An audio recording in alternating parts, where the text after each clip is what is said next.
د زابل ولایت د عامې روغتیا ریاست له لورې د دغه ولایت اوسیدونکو ته په بېلابېلو برخو کې د روغتیایي اسانتیاو برابرولو په موخه هڅې ګړندۍ شوي دي. تازه د همدې هڅو په لړ کې د عامې روغتیا وزارت د 18.9 میلیونه افغانیو په ارزښت د قلات مرکزي روغتون پاتې رغنیزې چارې پیل شوې. مولوي صاحب نم غوښتنه دا ده چې دغه د متخصصینو دغه ډاکټر صاحبانو چې په دې شفاخانه کې خدمتونه کړي دي او یا خدمت ته خپله ادامه ورکړې ده د دوی معاشات ورزیات کړي. مخکې تر فتحه موږ په زابل ولایت کې 40 روغتیایي مراکز درلودو، خو اوس الحمدلله زموږ د روغتیایي مراکزو تعداد 2 ته رسېدلی ده.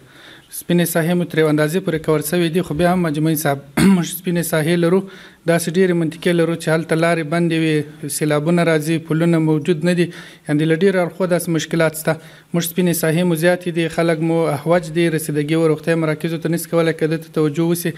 بلخوا د عامې روغتیا وزارت مالیه او اداري مرستیال بیا ډاډ ورکړ چې د روغتیایي خدمتونو د لا پرمختګ لپاره به جدي هڅې وشي. زموږ وزارت ټولو ولایتونو ته ټول افغانستان ته متوجه ده، په خاصه توګه هغه ولایتونه چې هغه ډېر محروم ولایتونه لکه زابل هغو ته خاص متوجه ده. علی قدر امیر المؤمنین حفظه الله تعالی د کال په اخر کې موږ ته 4.2 میلیارد افغانۍ راکړي کال په اخر کې، و نور هم درکوم تاسو کار وکړئ.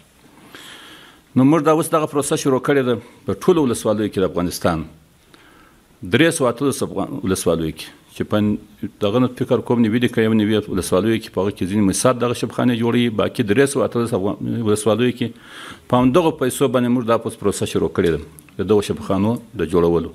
هیره دې نه وي چې تېره ورځ هم د زابل قلات مرکزي روغتون ته د 1,14,000 امریکایي ډالرو په ارزښت درمل ورکړل شوي وو.